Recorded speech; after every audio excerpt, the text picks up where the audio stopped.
Okay, Wendy, it is a recording in process, and let's just say some weeks are harder than others. Oh yeah. You can't seem to get logged on your computer. I Nope. think you're in Maylee's room right now. I am.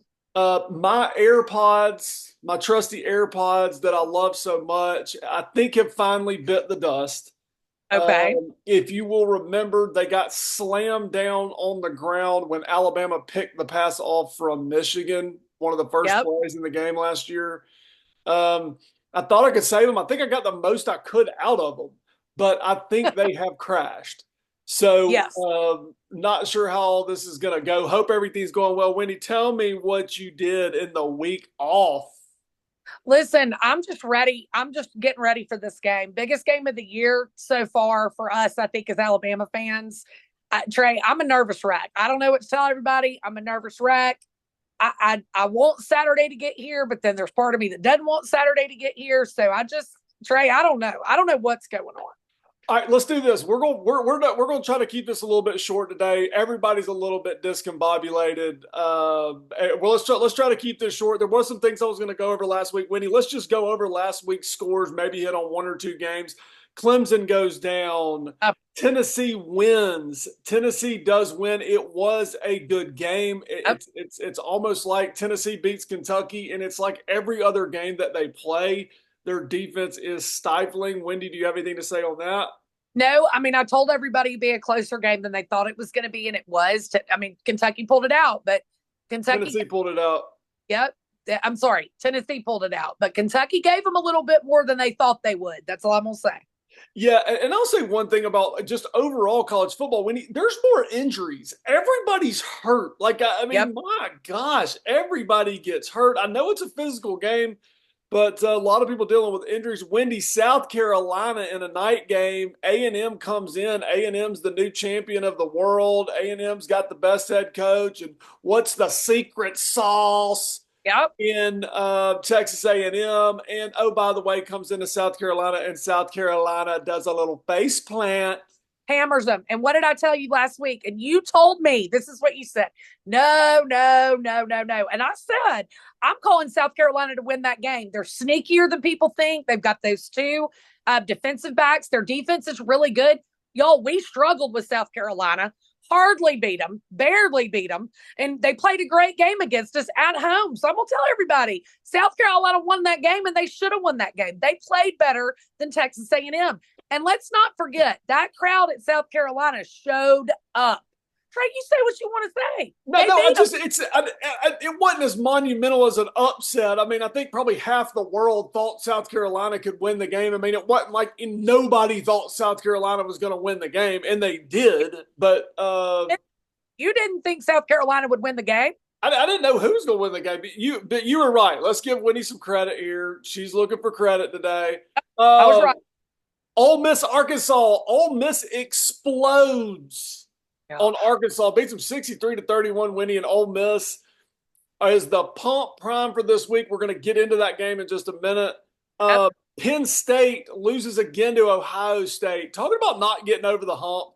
I mean, Right. I'm serious. Like Penn State cannot beat Ohio State, and it's kind of bizarre. Penn State do exactly the opposite of whatever you do the week you play Ohio State. It's just not Right. working. And Ohio State's defense is pretty good too. When the Auburn football Tigers play the Vanderbilt Commodores, Vandy can't sneak up on anybody. Vandy is who they are.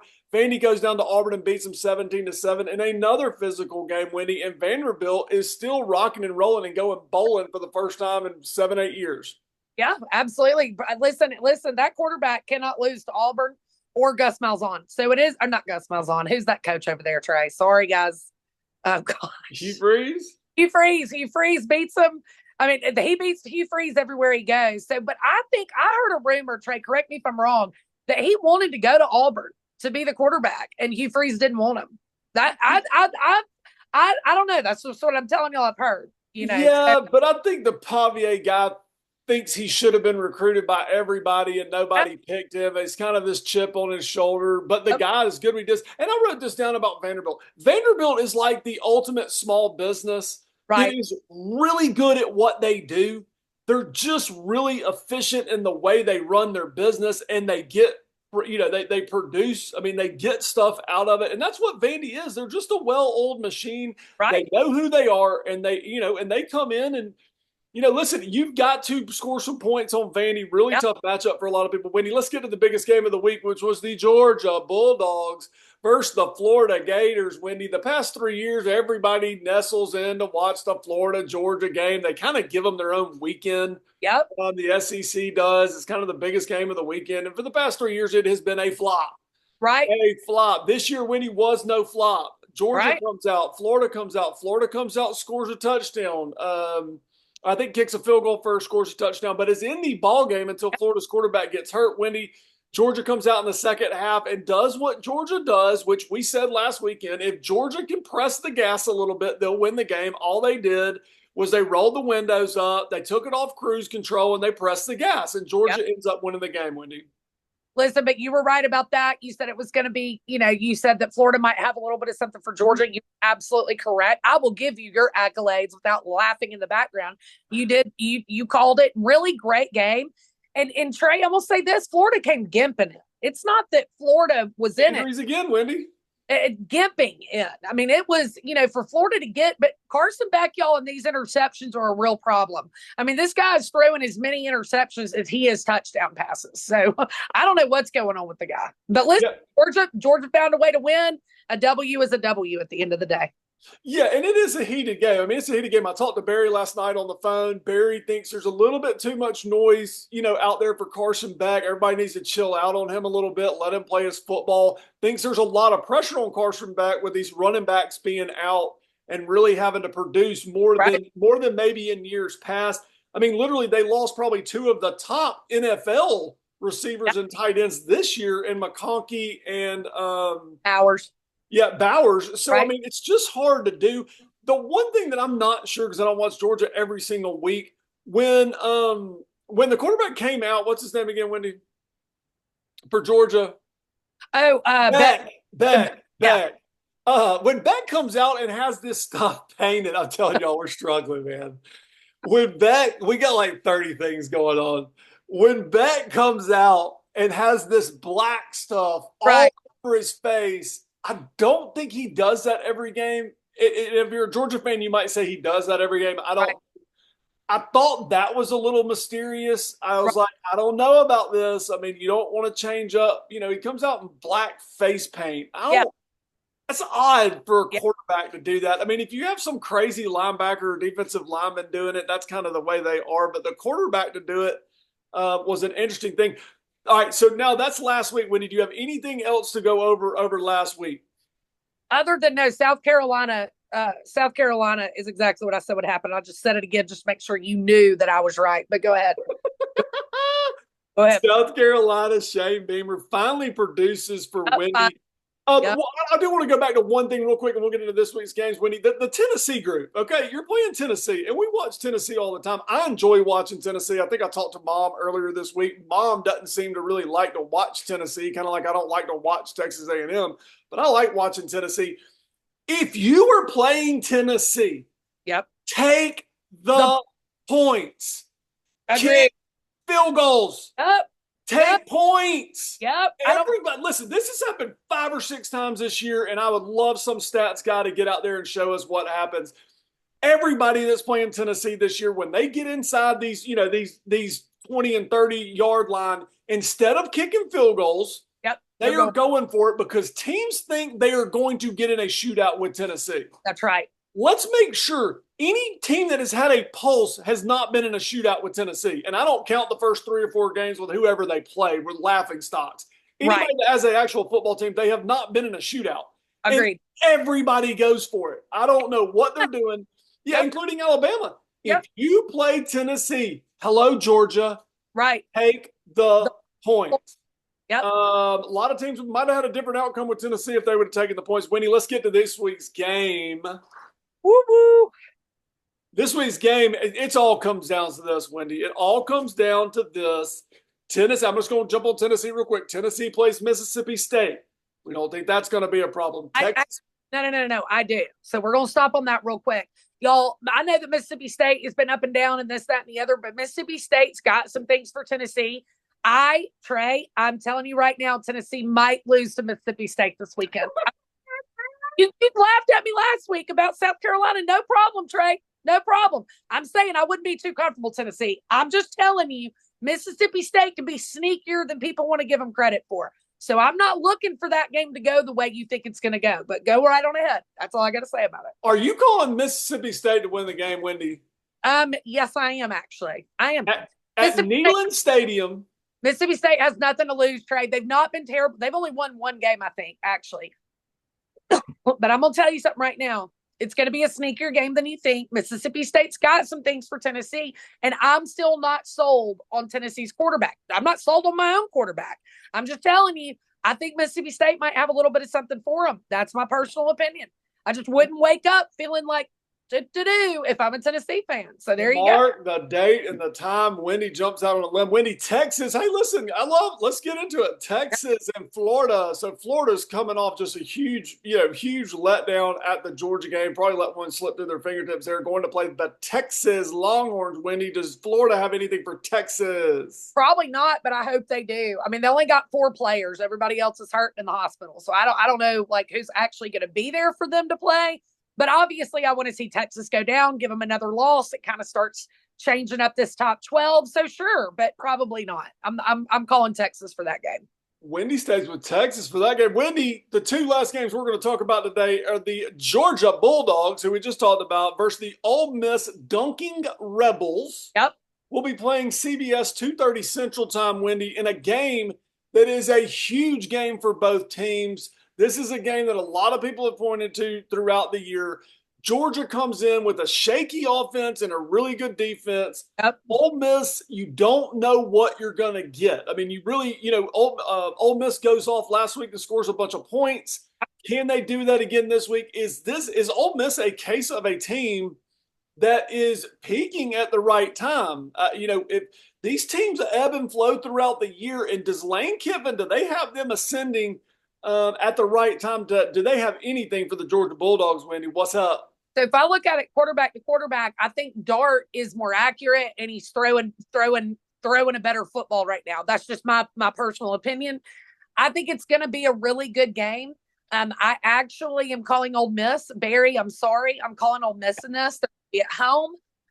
They're going to have a little bit of that home field advantage. And Trey, they showed up for Texas. They really did. I don't know how much Georgia has shown up all year consistently. Yeah, you might show up for a half, but I think this Dart guy is starting to come into his rhythm. And Trey, I think it could be a big problem for Georgia. Yeah, well, I mean, my thing with Ole Miss is, are you in a heavyweight fight? Can you win a heavyweight fight? And what a heavyweight fight to me, Wendy, is this is a 4-quarter game. There's going to be swings back and forth, and can you stay in it?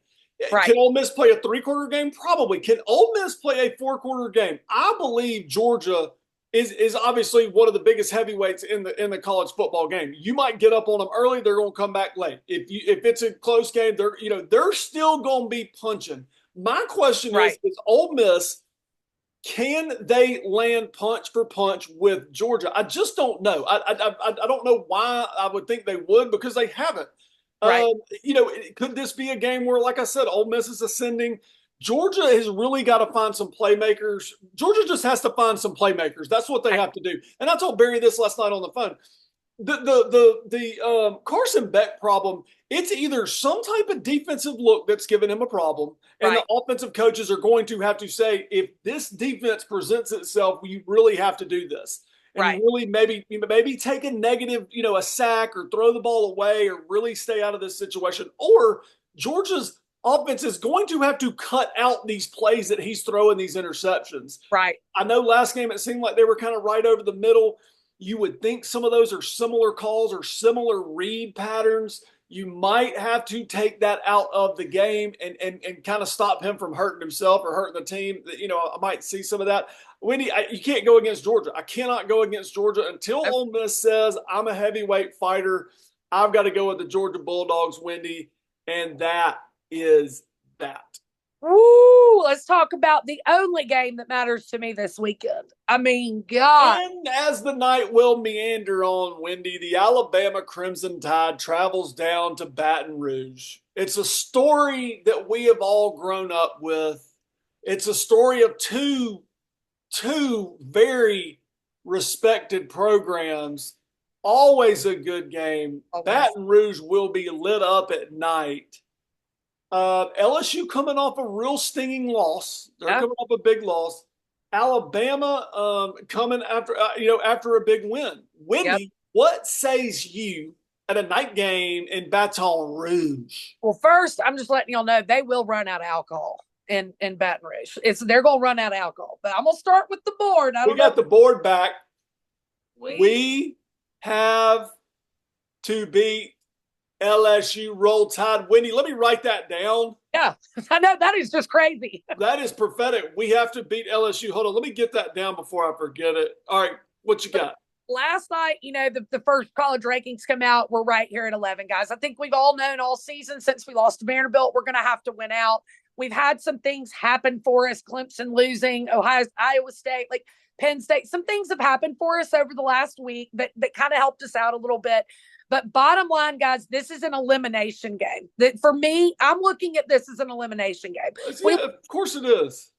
College football would have to self-implode for Alabama to figure a way back in it, right? Never going to happen. Mm-hmm. So I'm going to make this, I'm going to start with this. Trey, I've bought into this guy's got to wake up and he's got to wake, Jalen Milroe, he's got to wake up on the right side of the bed. Okay, keep talking. I got to go do something. Keep going. So that is, I completely agree with that, Trey. 100%. It really does depend on this guy. I still do not believe that this guy plays well away. I'm not convinced that he doesn't get kind of jittery. It takes him a little bit too long to kind of find his feet in these big away games. Right. I want everybody to remember that this stadium, Trey has been, it's kind of below sea level. So the noise is a little bit different. It's loud, but it's almost like the noise is on top of you there. Yeah. Like here. Yeah, the stands do go kind of vertically. Yeah. Right. So it's kind of like this, right? So since I'm not sold on that, so I want to make this really clear, right? Our defense has been playing better. They've been getting turnovers, and they've got to continue to do that. And I do believe that LSU does make mistakes, and we've got to capitalize on those mistakes that the quarterback makes. But I want to make this very, very clear to Kalen DeBoer, who if he's not listening to my show, I don't know what he's doing with his life. But it is a playoff game. If Jalen Milroe, if he woke up on the wrong side of the bed, son, I better see our backup quarterback. This is, to me, Trey, no different than that national championship game against Georgia. We all love Jalen Hurts. He wasn't getting it done. We put in 2 up. We win the ball game. Like, this is not he's the leader of the team. He's this, he's that. He's either playing well or he's not. And if he's not playing well, I want to see the backup. And if the backup comes in and he's not playing well, I can promise you I can take that loss better than I'm going to take a loss of you keeping a kid in here that doesn't have it that day. So I want to make that very clear. I expect that as an Alabama fan. Look, I'm not one of these people that get off on coaches, but I expect it this week. This is an elimination game. If we don't win it, we're out. You better know that Bama fans want to see the backup if he's not cutting it on Saturday. You heard me? You heard me? Wendy, Corbin left a message for us a couple weeks ago. You say a lot of things that a lot of Alabama fans say. If Milroe does not produce, can we see the backup quarterback? Yep. And I think because Milroe is such a dynamic player that it's just so important that you kind of know what you're going to get with him. Wendy, I have one thing written down on this game, and it is one thing. What? It better be what I'm saying. Like, you're not even saying anything back to that. You're just like, well, what do you mean? Well, are you trying to tell me that if we're down 17-0 and he's not really running, you know how he gets, then he starts having to force the ball, people start intercepting him. Are you telling me you don't want to see the backup? Wendy, I think the backup will be fine. It hadn't really crossed my mind. You have to see how the game's going to go. Sure, if he's the reason we're losing 17-0, I want to see the backup quarterback. Like I just said, I think you're thinking like a lot of people think, Wendy. But there's more than just a quarterback. The coordinators and the Alabama staff have to put the guy in the best position to win. Well, That's what Saban did last year. And I know everybody gets tired of bringing up Saban, but that's what the coaching staff did last year is they put him in the best position to win. The coaching staff down there's had 8 games to figure out what the best is for Milroe. If we have snap problems, offside problems, cadence problems, then I will be very upset. I really will be upset if we can't get a playoff, at least in the first 10 plays, that we haven't dialed a script up for the guy to get him calmed down and get him into the games. This is a known factor. I agree with you. But, Wendy, the one thing I did have written down, and I was pausing for effect. Okay, well, okay? Well, I'm jacked up over here. Do you want to hear it? Yes. Baller alert.